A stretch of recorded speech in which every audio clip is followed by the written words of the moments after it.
I was born and raised outside of Cleveland, in Cleveland Heights, Ohio. 20 years ago, they started to do these small schools in my high school. Most of the white students were in the same small school. If you would go up there, rarely any security guards. The kids sort of had a different sense of, I would say, freedom. The way that the halls looked were very different from the way that the halls looked where my small school was, just a floor below. After school, kids could sort of hang out up there, sit down on the floors. You would come down to my hall, and it's very much like all of you have to go, shuffling us out like cattle. Even though I hadn't ever felt like I wasn't smart, I never felt that I was as smart as white students. I think it was because I saw how different Black students were treated in general in my school. And even though it wasn't necessarily my experience, I sort of internalized their experience. And I didn't feel that I was as smart as white students. In National Honor Society, I was one of 2 Black students in my cohort.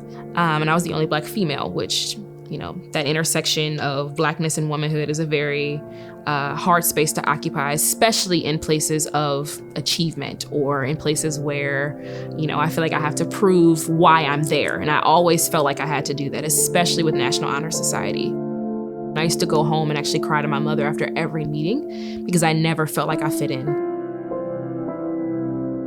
My senior year, when I got into The Ohio State University, I was taking AP Physics 2, and when I received my acceptance letter, I came in, and I'm excited, I'm like, I got into Ohio State last night, I'm really pumped. One of the white students turned to me and said, "Yeah, you got in because you're Black." In that moment, I think I just sort of shut down.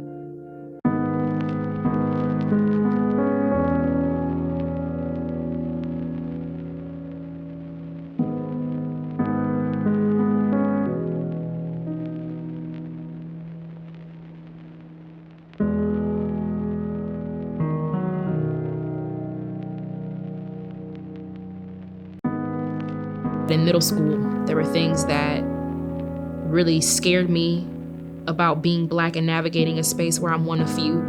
In college, I was one of few. In graduate school, I was one of few. Every day, I'm battling that every day I'm still challenging myself to push forward. Racism definitely has made me angry. Racism has just really shaped my perspective on a lot of things. It's funny because I don't even always deal with these things. I think sometimes we just carry them because we just repress so much on the daily. We just carry these things around with us and just try to get through. I have come to believe over and over again that what is most important to me must be spoken, made verbal and shared, even at the risk of having it bruised or misunderstood. That the speaking profits me beyond any other effect. Before college, I didn't know that Toni Morrison or Audre Lorde or Patricia Hill Collins, I didn't know that they existed. I didn't know that there were people who actually wrote about Black oppression and Black plight. My experiences, I didn't have words for them yet because I hadn't read anyone that had also experienced that and had given me the words for it. I was going to die, if not sooner than later, whether or not I had spoken myself. My silences had not protected me. Your silence will not protect you. What are the words you do not yet have? What do you need to say? What are the tyrannies you swallow day by day in attempt to make your own until you will sicken and die of them, still in silence?